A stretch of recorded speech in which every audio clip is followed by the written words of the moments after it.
Assalamualaikum warahmatullahi wabarakatuh. Di video saya kali ini, saya akan menjelaskan tentang madu sarang atau madu yang masih berada di dalam sarang. Saat ini telah banyak beredar madu sarang di pasaran dengan berbagai ragam harga dan yang sudah dikemas rapi, yang bisa dikonsumsi oleh semua orang. Di sini saya perlu menjelaskan tentang madu sarang ini karena memang ada beberapa hal yang mengganjal pikiran saya sehingga saya harus bercerita ataupun juga menjelaskan tentang madu sarang ini. Sebelum kita bercerita tentang madu sarang, saya akan terlebih dahulu menceritakan ataupun juga menjabarkan tentang zat-zat apa saja sih yang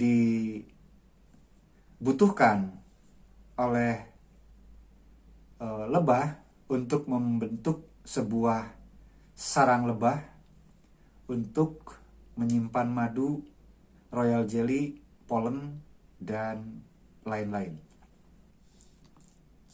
Jangan di-skip video ini karena banyak penjelasan yang saya mungkin tidak mengulang-ulang ataupun juga hanya sekali, namun sepertinya penjelasan itu sangat penting. Jadi saya mohon jangan lupa kalian like video saya, subscribe, dan juga tekan tanda loncengnya supaya kalian mendapatkan informasi-informasi terbaru lainnya dari saya tentang dunia permaduan di Indonesia. Lebah membutuhkan 3 unsur yang dapat menjadikan lebah tersebut dijadikan sebagai lebah penghasil madu. Unsur yang pertama adalah nektar, yang mana nektar ini diambil oleh lebah dari bunga-bungaan, nektar bunga-bungaan, dan juga dari daun-daun muda, patahan daun-daun muda yang mengeluarkan cairan, yang mana cairan tersebut juga masih merupakan nektar daripada tanaman tersebut. Kemudian, lebah juga membutuhkan unsur yang namanya resin atau getah pepohonan untuk membuat suatu sarang untuk koloni mereka hidup di dalamnya. Resin ini dipergunakan oleh lebah untuk membentuk heksagonal sarang-sarang pada lebah apis dan juga dipergunakan oleh lebah-lebah jenis trigona untuk membentuk lapisan ataupun juga melindungi apa-apa yang dihasilkan oleh lebah di dalam sarang tersebut. Untuk resin biasa dijumpai di pepohonan yang memiliki banyak kandungan getah semacam pohon pinus, pohon mangga, dan hampir semua pepohonan keras, berbatang keras, itu pasti menghasilkan yang namanya getah atau resin yang dibutuhkan oleh lebah untuk membuat sarang mereka tinggal bersama koloni. Kemudian yang ketiga adalah pollen. Lebah mengambil pollen dari bunga jantan, dari putik sari bunga jantan, untuk diambil pollennya yang tidak melalui proses ke dalam perut ataupun juga tidak melalui proses mulut mereka, tapi dicengkram erat oleh kaki-kaki mereka mengambil polen tersebut dari sari bunga jantan yang ada di beberapa bunga yang tidak menghasilkan nektar, semacam bunga jagung, bunga padi, ataupun juga bunga-bungaan yang lainnya yang tidak memiliki nektar namun sering dihinggapi oleh lebah. Baik, selanjutnya setelah saya bercerita tentang unsur-unsur yang membentuk madu sarang, saya akan juga jelaskan apa saja sih, zat-zat apa saja sih yang terkandung di dalam madu sarang. Di dalam madu sarang terdapat beberapa zat yang memang sangat dibutuhkan oleh manusia, yang sangat dibutuhkan oleh lebah itu sendiri, dan juga banyak diminati oleh manusia. Yang pertama yang pasti, hasil utama lebah adalah madu. Kemudian lebah juga menghasilkan yang namanya polen. Kemudian lebah juga menghasilkan royal jelly. Dan juga lebah menghasilkan propolis. Lalu, di mana sih letak mereka di dalam sarang-sarang lebah, atau seperti kita ketahui? Lalu di mana letak propolis, royal jelly, polen, dan juga madu di dalam sarang lebah? Baik, saya akan coba untuk uraikan sedikit demi sedikit, tapi yang pasti penjelasan saya di video kali ini lumayan panjang, karena saya akan detail, saya akan perjelas untuk fokus di jenis sarang lebah atau madu sarang. Baik, saya sudah siapkan di sini beberapa contoh sampel untuk kita pelajari bersama. Seperti apa sih sarang lebah yang ideal untuk kita konsumsi? Baik, kita langsung saja ke meja saya di sini dengan beberapa sampel contoh sarang lebah yang ada.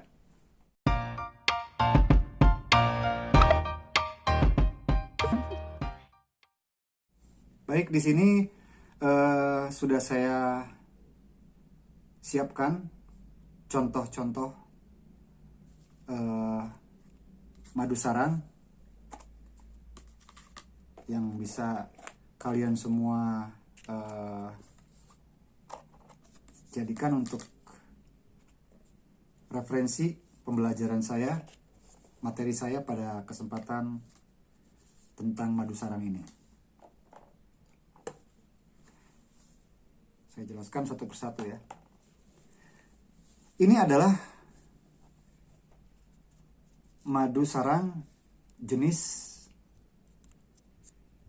Apis mellifera. Ya, jenis Apis mellifera. Seperti ini. Saya kenapa? Karena saya hanya memberikan sampel saja, sambil yang kecil aja. Ini pun sama. Jenis Apis mellifera. Jenis Apis mellifera ini termasuk yang paling banyak beredar di pasaran, madu sarang yang paling banyak beredar di pasaran. Apa sih bedanya yang ini? Yang hitam, ada hitam-hitamnya ini, atau kuning-kuningnya ini dengan yang ini, nanti akan saya bahas satu persatu. Lebah jenis Apis mellifera seperti ini. Kemudian ini adalah lebah jenis Apis cerana. Sama, ini juga. Sengaja saya bandingkan dua, yang satu bersih, yang satu seperti ada kuning-kuningnya, ada bulatan-bulatan ini ya. Oke. Kalau dilihat dari teksturnya, dari ukurannya, ini lebah Apis mellifera, yang ini lebah Apis cerana. Lebah Apis mellifera, heksagonalnya atau rumahnya, sarangnya, berukuran lebih besar lingkaran heksagonalnya dibandingkan lebah Apis cerana, karena memang lebah Apis mellifera ukurannya lebih besar dibandingkan Apis cerana. Ini Apis mellifera, ini cerana, dan ini adalah lebah jenis Trigona, atau yang saya bawa ini adalah jenis Trigona Levisep seperti ini ya, seperti bulatan-bulatan ini saling menempel satu sama lainnya. Dan ini adalah sama Trigona Levisep juga. Yang ini adalah pollen, yang ini adalah madu. Kemudian yang selanjutnya adalah jenis Apis dorsata. Lihat ketebalannya, mereka setebal ini. Ya. Kalau Apis mellifera mungkin setebal ini, ketebalannya saja segini perbandingannya. Hampir 1 berbanding, mungkin 1 banding 10 atau 1 banding, lebih dari 1 banding 5 ukurannya. Untuk lebah jenis Apis mellifera, untuk lebah jenis Apis mellifera ini sudah banyak kita jumpai di pasaran. Namun untuk lebah jenis Apis dorsata ini paling jarang ditemukan di pasaran karena memang bentuknya tidak menarik, dan juga kalau dibawa dalam kondisi madu masih berada di dalam sarangnya, pasti madunya akan keluar dari sarangnya, akan keluar dengan sendirinya, tidak akan berlama-lama meninggal atau menempati lubang-lubang heksagonal ini. Kenapa? Karena madu jenis Apis dorsata ini sangat encer, sehingga ketika lebah atau ketika madu ini diambil, sarang madu ini diambil dari tempatnya, maka dia tidak akan bertahan lama berada di dalam lubang-lubang heksagonal ini, karena saking encernya mereka akan langsung keluar dan menetes ke tempat wadah tempat mereka dibawa. Jadi kecenderungannya untuk madu jenis Apis dorsata ini hampir tidak dijual di pasaran dalam bentuk sarang seperti ini. Jadi biasanya sudah bentuk cair karena kesulitan untuk membawa utuh sarang ini kepada konsumen di lapangan. Baik, mungkin itu saja sebagai pembukaannya. Selanjutnya saya akan jelaskan tentang madu yang beredar di pasaran. Madu apa sih yang banyak beredar di pasaran? Perlu saya jelaskan di sini karena memang masih banyak orang yang belum tahu madu seperti apa sih yang paling baik untuk dikonsumsi. Dalam hal ini madu sarang. Baik, saya akan coba gambarkan di sini.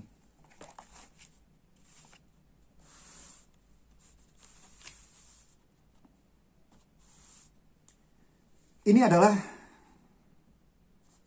madu sarang Apis mellifera yang paling banyak beredar di pasaran. Ya, Apis mellifera sama semuanya. 3 jenis sarang ini serupa dari jenis lebah yang sama, namun dari peternakan yang berbeda, dari vegetasi yang berbeda. 3 ini. Untuk madu sarang jenis Apis mellifera yang beredar di pasaran adalah yang ini. 3 jenis ini. 3 model ini. Sama ini adalah dari jenis Apis mellifera. Yang ini Apis mellifera, ini sama Apis mellifera juga. Kita kesampingkan dulu yang ini ya. Saya akan menjelaskan terlebih dahulu madu sarang yang beredar di pasaran ya, tentang madu Apis mellifera. Di antara 3 ini, yang paling banyak diminati adalah ini dan ini. Karena bentuknya lebih rapi dan terlihat lebih bersih. Ya. Baik, kita akan bongkar satu persatu. Kenapa madu ini lebih banyak diminati? Karena selain bentuknya bersih, sarangnya bersih, bentuknya juga rapi dibandingkan yang ini. Padahal menurut para pakar permaduan, para pakar perlebahan, dari 3 jenis madu ini tiga jenis madu sarang ini, yang paling bagus adalah yang ini. Kenapa? Madu yang bagus itu, madu sarang ya, madu sarang yang bagus itu ditandai dengan banyaknya polen. Ini adalah bee pollen. Yang hitam-hitam, yang kekuning-kuningan ini adalah bee pollen. Bee pollen ini adalah sari bunga jantan yang diambil oleh lebah dengan kaki-kaki mereka yang dibawa masuk ke dalam sarang mereka untuk dijadikan makanan utama daripada larva atau telur-telur lebah yang baru menetas. Jadi selain madu, larva lebah juga mengkonsumsi bee pollen ini sebagai sumber nutrisi mereka. Namun karena yang laku di pasaran adalah bentuk seperti ini, maka inilah yang paling banyak ditemui di masyarakat. Padahal menurut ahli permaduan dan perlebahan, ini adalah yang terbaik dibandingkan ketiga ini. Saya bercerita tentang ketiga ini ya, bukan dengan yang lain. Pembanding saya adalah madu sarang mellifera dengan madu sarang mellifera dengan madu sarang mellifera. Ketiganya ini sama dari mellifera, tapi berbeda menurut saya. Di mana perbedaannya? Terletak pada polen yang ada di sini, ini menunjukkan bahwa ini adalah madu sarang organik. Artinya, lebah mengkonsumsi makanan yang ada dari pepohonan atau dari tanaman yang ada di habitat mereka. Yang ini adalah madu sarang yang bersih ini, madu sarang non-organik. Kenapa? Bisa jadi madu sarang ini adalah madu sarang yang dihasilkan oleh lebah jenis Apis mellifera yang ditengarai, yang disinyalir, diberikan makanan tambahan.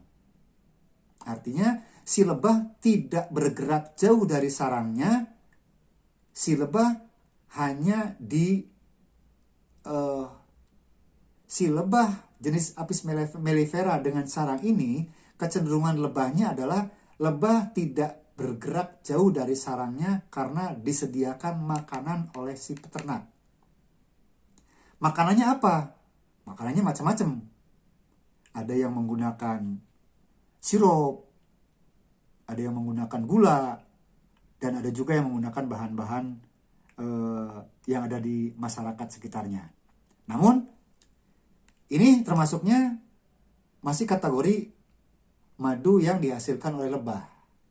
Masih saya sebut madu murni. Walaupun jenis makanan lebahnya diambil bukan dari nektar, bukan diambil dari vegetasi di habitat mereka. Paham ya sampai sini ya? Kemudian bagaimana dengan yang ini? Yang ini disinyalir lebah yang menghasilkan jenis madu sarang ini adalah lebah Apis mellifera. Sama lebahnya, lebah asli. Madunya keluar dari perut lebah. Namun disinyalir lebah ini murni diberi suplai makanan. Oke, saya ulang lagi ya. Ini lebah Apis mellifera ini lebah yang murni mengambil makanan dari vegetasi atau dari alam. Ditandai dengan banyaknya polen. Untuk menghasilkan satu frame, satu baris, satu jajar madu berbentuk seperti ini membutuhkan waktu, kalau nektarnya banyak, nektar vegetasinya banyak, dibutuhkan waktu sekitar 2 minggu sampai dengan 2 bulan untuk menghasilkan frame sarang ini. Untuk ini membutuhkan waktu sebentar, 2 hari sampai dengan 2 minggu. Untuk membentuk sarang ini sama, membutuhkan waktunya 2 hari sampai dengan 2 minggu. Artinya dengan kedua jenis ini, peternak akan untung banyak dibandingkan jenis seperti ini. akhirnya banyak di pasaran, inilah yang muncul. Padahal jenis lebah sarang inilah yang paling baik untuk dikonsumsi. Oke, kita bedah satu persatu ya. Ini sudah. Sekarang kita bongkar yang ini.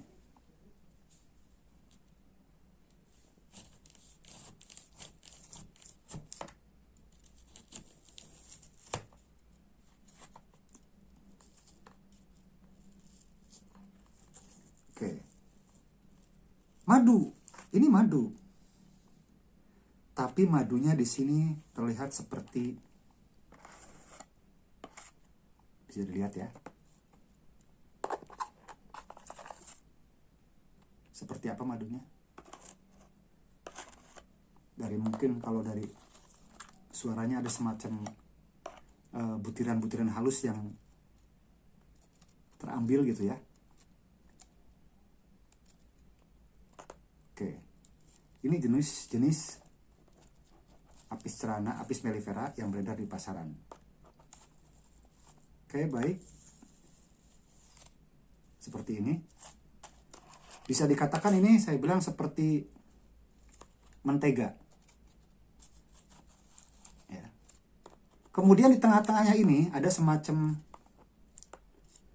yang keras, lebih keras.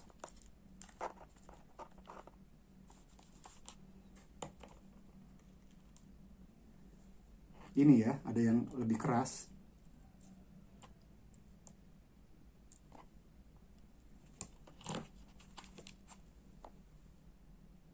Ini lebih keras. Di tengah-tengah sarangnya. Bentar saya lap dulu ya. Gimana ya supaya lebih jelas. Ada jeda atau jarak sarang yang bagian atas dengan bagian bawah itu ada semacam lapisan. Lapisan itu namanya fondasi sarang, dan fondasi sarang ini lazim bagi para peternak apis mellifera, jenis lebah apis mellifera, dipergunakan untuk mempercepat proses pembentukan sarang dan madu di dalam kotak atau stup-stup mereka. Lazim. Namun yang tidak lazim adalah seperti yang saya sebutkan tadi. Ini sangat madu jenis apis mellifera yang ini saya tidak merekomendasikan karena ini adalah disinyalir bahwa lebah ini, jenis madu ini terlalu banyak mengandung sukrosa. Ya. Terlalu banyak mengandung sukrosa artinya terlalu banyak mengandung gula meja. Ya, gula yang belum diproses, artinya ini adalah termasuk memiliki jenis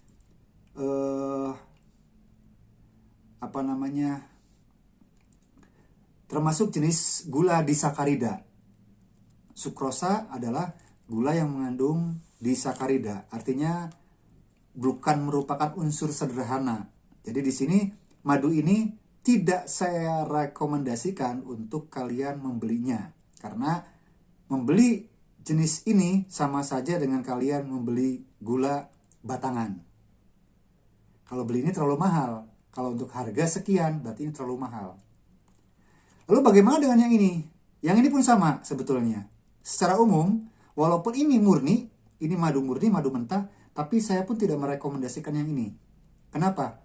Karena saya sebutkan tadi bahwa jenis lebah yang sarangnya seperti ini murni, tapi tidak murni, tapi makanannya tidak organik, tidak murni organik. Kalau yang ini non organik, makanannya murni tanpa nektar, lebah tidak makan dari tumbuhan atau dari pohon-pohon, atau tidak mencari makan dari nektar tumbuhan, nektar bunga. Kalau yang ini lebah disuplai makanan, artinya 50 mencari makan dari nektar, 50% disuplai makanan oleh peternak. Jadi ini saya sebut untuk dua jenis ini adalah sarang lebah mellifera non-organik. Lalu yang bagaimana yang saya sarankan? Ini yang saya sarankan.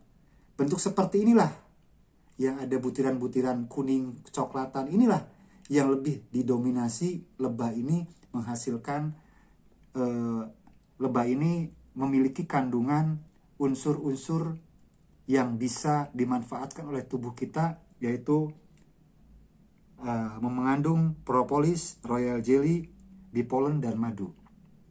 Jadi kalau kita memakan ini, madu sarang ini, maka sama saja kita mengkonsumsi gula. Tapi ketika mengkonsumsi ini, maka kita dapatkan semua kebaikan dari hasilnya lebah, yaitu bee pollen, resin, madu, dan juga royal jelly mungkin berada di dalam sini. 4 unsur kebaikan dari yang dihasilkan lebah semuanya ada di sini. Ini sangat saya sarankan untuk dikonsumsi. Walaupun pada dasarnya masyarakat lebih menyenangi ini dan ini karena bentuknya lebih menarik. Tapi tidak mengapa, itu sudah terjadi. Untuk kedepannya, jika memang kalian menginginkan madu yang baik, madu sarang yang baik, madu seperti inilah yang kalian cari. Jangan cari yang madu yang terlalu bersih semacam ini. Carilah yang ada butiran-butiran semacam ini. Oke? Itu saja untuk jenis Apis mellifera. Saya kesampingkan dulu ya. Selanjutnya, untuk madu jenis Apis cerana. Pada dasarnya sama untuk kedua jenis madu sarang ini. Semuanya memiliki sarang yang sama. Namun yang membedakannya itu tadi. Madu sarang yang ini memiliki, ya, bisa dilihat ya. Ini adalah bee pollen.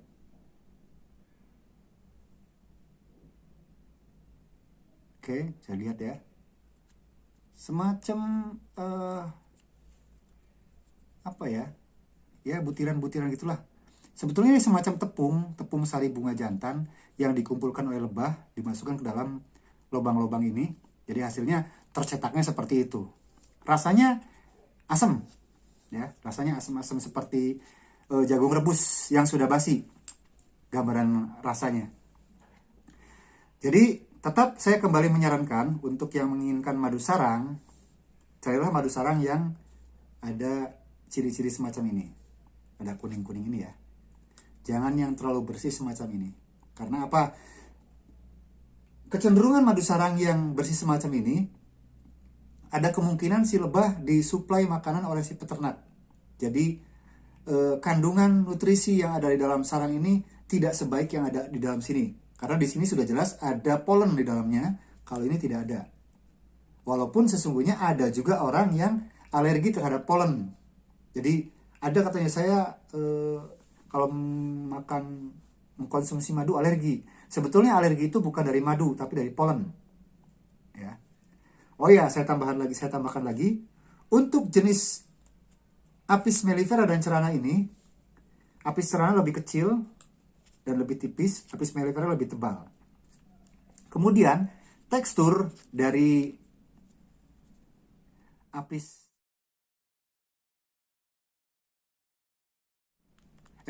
cerana ini lebih rapuh dibandingkan tekstur dari Apis mellifera. Ya, mellifera lebih keras, kemudian cerana lebih rapuh sarangnya.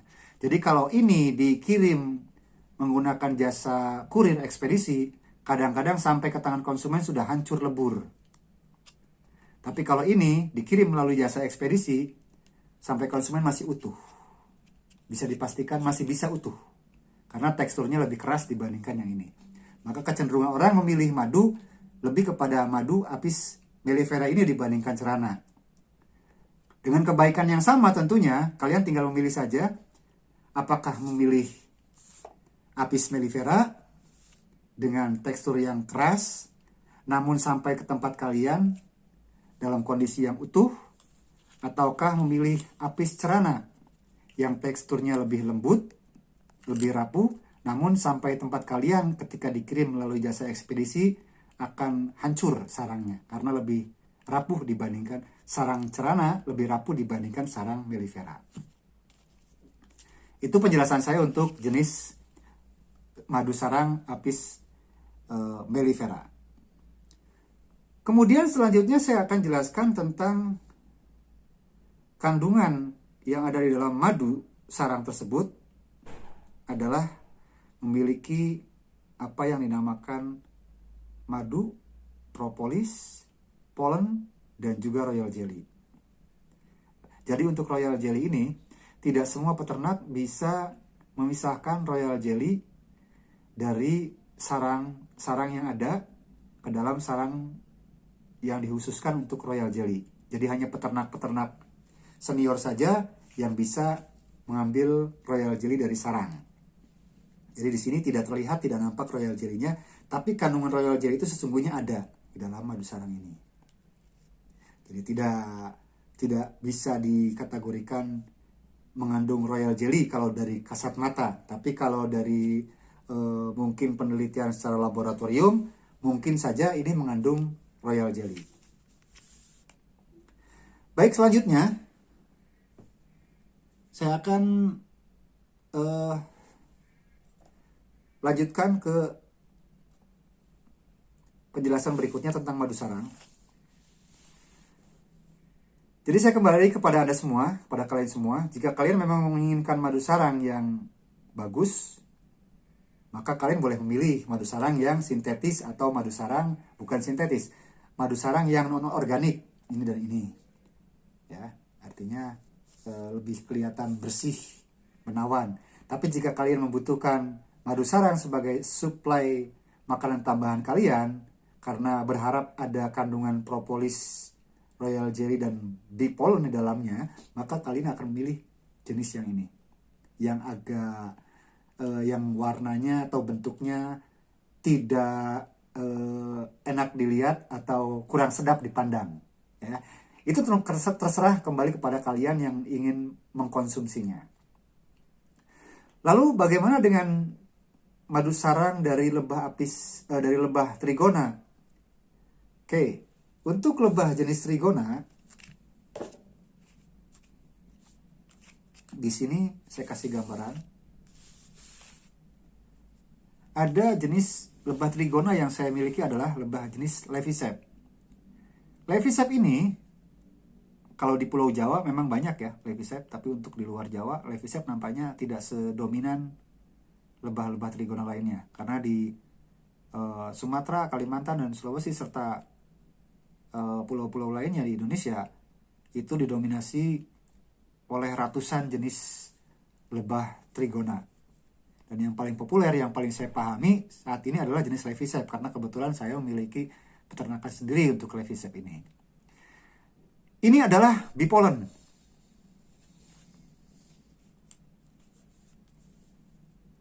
Ya, ini adalah bee pollen dari jenis Levisep.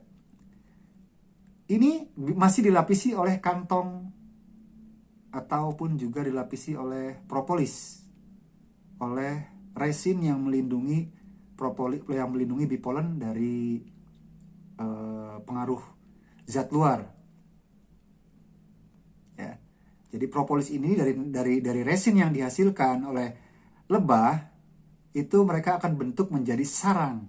Lalu sarang tersebut diisi bee pollen, madu, dan lain-lainnya. Biasanya propolis ini tempatnya menempel satu sama lain dengan yang lainnya juga. Atau bisa jadi ini menempel dengan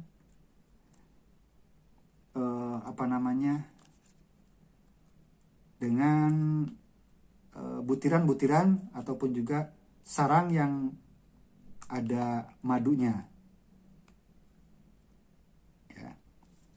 Seperti apa bentuknya propolis, nah ini bee pollen itu, butiran-butiran semacam tepung lah ya. Rasanya sama seperti kalau sekilas kalian akan merasakan seperti jagung rebus yang sudah agak basi, sehari 2 hari sudah lewat 1 hari biasanya, atau jagung rebus yang direbus pagi hari dikonsumsi sore atau dikonsumsi besoknya, itu rasanya seperti itu, ada semacam asam-asamnya. Dan lapisan luar yang melapisi bipolon ini adalah resin. Kemudian ini adalah kantong madunya. Biasanya untuk di setiap sarang itu menggumpal. Jadi kantong-kantong madu tadi, yang bulatan-bulatan tadi menempel satu sama lainnya. Ada yang 5, 10, 20, 100. Satu rangkaian di situ biasanya. Dan madu juga sama, satu rangkaian di sini. Ini di sebelah sini misalnya. Dalam satu kotak atau wadah dari koloni mereka. Tapi kadang-kadang juga bipolon ini ada di dalam bersebelahan, tersimpan di dalam di dekat kantong-kantong madu. Jadi kadang-kadang susah memisahkan antara madu dan bipolon daripada jenis Levisep, Trigona Levisep ini. Makanya jenis madu lebah jenis Trigona Levisep ini sering kita jumpai berwarna sangat keruh karena tidak bisa memisahkan antara bipolon dengan madunya. Tapi dua-duanya memiliki keunggulan masing-masing dan memang bagus kandungannya. Ketika madu itu mengandung bipolon akan semakin menambah khasiat daripada madu itu sendiri. Jadi begitu ya teman-teman. Untuk kalian semua yang suka dengan madu sarang, kalian harus hati-hati, harus waspada. Sesuaikan dengan kebutuhan kita, apa yang kita inginkan. Kalau kita hanya butuh untuk selfie-selfiean saja, untuk pembuktian saja ke teman-teman kalian, untuk video-videoan, untuk gaya-gayaan, mungkin kalian bolehlah mengkonsumsi madu yang seperti di channel-channel yang lain ya. Memakan madu ini dan madu itu dan sebagainya. Silakan sah-sah saja. Namun saya sarankan untuk kalian yang memang membutuhkan madu sarang ini untuk pengobatan, maka saya sangat menyarankan sekali untuk kalian membeli ataupun juga mencari madu yang ada butiran-butiran halus semacam ini, ada gumpalan-gumpalan semacam warna kuning, coklat ini. Ini menandakan madu sarang ini lebih organik, lebih alami makanannya dibandingkan yang ini. Karena ini disinyalir, madu jenis ini disinyalir ya, untuk yang dua ini disinyalir disuplai makanan oleh si peternak untuk supaya si lebah meningkatkan produksinya. Yang semula menghasilkan madu itu membutuhkan waktu 2 minggu misalnya, 2 bulan misalnya, tapi dengan ditambah suplai makanan, tambahan makanan oleh peternak, maka mereka akan menghasilkan madu sarang ataupun juga madu yang diinginkan oleh peternak dalam jangka waktu yang lebih singkat, yaitu dari 2 bulan menjadi 2 minggu. Bayangkan jika semua orang mengkonsumsi madu dengan kategori seperti ini, maka peternak madu juga semakin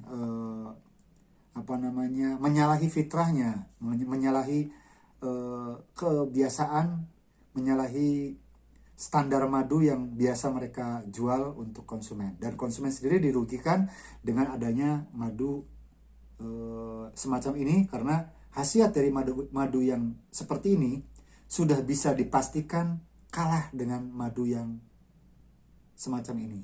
Karena apa? Ya karena saya sebutkan tadi alasannya, bahwa yang terkandung di dalam kedua jenis madu tersebut memiliki khasiat yang berbeda dengan yang lainnya. Begitulah penjelasan saya tentang jenis-jenis madu sarang yang beredar, yang ada di pasaran, yang bisa kita jumpai dan bisa kita dapatkan dari online shop, marketplace, dan tempat-tempat penjual madu lainnya. Namun yang perlu saya garis bawahi di sini adalah kita kembalikan tujuan kita mengkonsumsi madu, tujuan kita membeli madu, tentunya kita berharap ada nilai lebih dari kita membeli atau mengkonsumsi madu ini. Kenapa? Karena harga madu sangat mahal jika dibandingkan dengan gula, jika dibandingkan dengan pemanis yang lainnya. Satu contoh, untuk kita mendapatkan asupan gula ataupun juga asupan rasa manis, 1 gelas teh manis misalnya, hanya membutuhkan 2 sendok gula yang harganya tidak lebih dari 500 perak per gelasnya. Artinya per porsi kita membuat teh manis untuk mendapatkan rasa yang manis itu ditambahkan gula tidak lebih dari Rp500 untuk mendapatkan manis. Untuk mendapatkan manis dari kopi, dari jus-jusan, dari minuman-minuman manis lainnya, hanya membutuhkan Rp500 sampai dengan Rp1.000 untuk menghasilkan manis yang kita inginkan.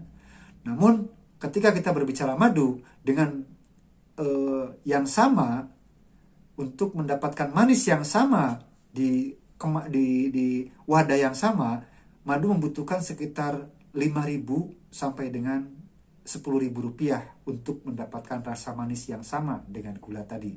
Jadi perbandingannya 1:10.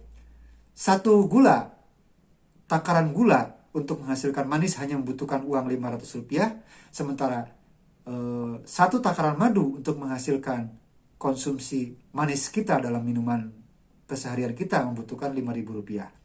Jadi perbandingannya sangat mahal. Untuk madu dan gula bisa lebih dari 10 kali lipat mahalnya. Maka ketika kita membeli madu, namun kondisinya madu tersebut tidak sesuai dengan fitrah madu atau tidak seperti yang kita harapkan, yang tidak seperti yang kita inginkan, madu tersebut adalah sebagai madu yang disinyalir sebagai madu non-organik, maka buat apalah kita membeli madu yang semacam itu. Tujuan saya mempublikasikan video ini tentu saja tidak lain dan tidak bukan untuk memberikan edukasi kepada kalian semua bahwa mengkonsumsi madu itu suatu yang disunahkan, sesuatu yang memang dibutuhkan oleh tubuh kita. Namun jangan salah memilih madu. Ketika kita salah memilih madu, maka kita akan membeli sesuatu yang terlalu mahal untuk sebuah rasa manis. Ya. Saya sebutkan kenapa untuk sebuah rasa manis kita harus membeli mahal. Kalau kita hanya ingin mendapatkan manis saja, ya sudah, beli saja gula, selesailah, habis perkara. Semahal-mahalnya gula yang rendah kalori pun tidak lebih mahal daripada madu murni. Saya yakin bahwa apapun yang ada di lingkungan kita, jika itu memang adalah sebuah rasa manis, maka tidak akan ada rasa manis yang lebih mahal daripada madu. Jadi saya kembalikan kepada kalian semua, jika kalian hanya menginginkan rasa manis, beli saja gula, beli saja apalah yang lainnya. Kenapa? Karena sayang kalian buang-buang biaya, buang-buang duit hanya untuk membeli madu yang ternyata madu tersebut tidak memiliki manfaat daripada madu itu sendiri. Jadi hanya bermanfaat sebagai pemanis saja. Jadi saya sarankan kepada kalian semua yang suka dengan jenis madu sarang ini, untuk kembalilah kepada membeli madu yang sesuai dengan fitrahnya, yaitu madu-madu yang memiliki kandungan seperti yang saya sebutkan sebelumnya. Tentunya kita berharap dari mengkonsumsi madu ini ada nilai-nilai lebih. Tentu saja nilai lebih di sini adalah kepada nilai kesehatan. Jadi ketika kita berharap sehat dari mengkonsumsi madu ini, maka belilah madu yang memiliki kandungan sesuai dengan apa yang memang harus ada di dalam madu sarang tersebut.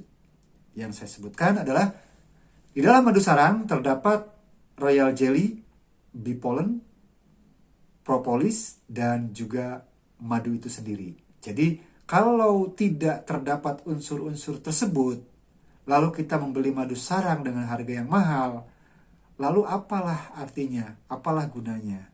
Jadi saya kembalikan kepada kalian semua, kalau memang kalian semua menginginkan madu sesuai dengan kebutuhannya, sesuai dengan apa yang kita butuhkan bagi tubuh kita, tentu saja pilihlah madu sarang yang sesuai dengan apa yang saya gambarkan tadi, apa yang saya jelaskan tadi, supaya kita juga terhindar dari aksi-aksi penipuan, aksi-aksi penjualan madu sarang yang saya pikir ini sudah tidak layak untuk dijual kepada konsumen dengan harga yang sedemikian tinggi. Kenapa? Karena ini sangat merugikan sekali bagi konsumen. Karena mahal harganya madu sarang tersebut, namun manfaatnya atau khasiatnya nol besar, tidak ada. Hanya menguntungkan segelintir orang dan juga merugikan banyak orang. Himbauan saya kepada kalian semua yang suka dengan mengkonsumsi madu sarang, kembalilah kepada fitrahnya madu sarang yang banyak terdapat unsur-unsur yang saya sebutkan tadi. Kemudian juga untuk para pedagang madu sarang yang memang berjualan atau berdagang madu sarang, carilah sumber-sumber madu sarang yang diharapkan dapat menjadi sumber mata pencaharian yang bisa langgeng, ataupun juga sumber mata pencaharian yang bisa berkesinambungan. Jadi kesimpulan saya dari penjelasan saya dari awal sampai akhir tentang madu sarang ini adalah madu sarang yang beredar di pasaran di Indonesia adalah madu sarang jenis Apis mellifera dan jenis Apis cerana. Namun didominasi oleh madu sarang jenis Apis mellifera. Nah, kemudian namun didominasi oleh madu sarang jenis Apis mellifera.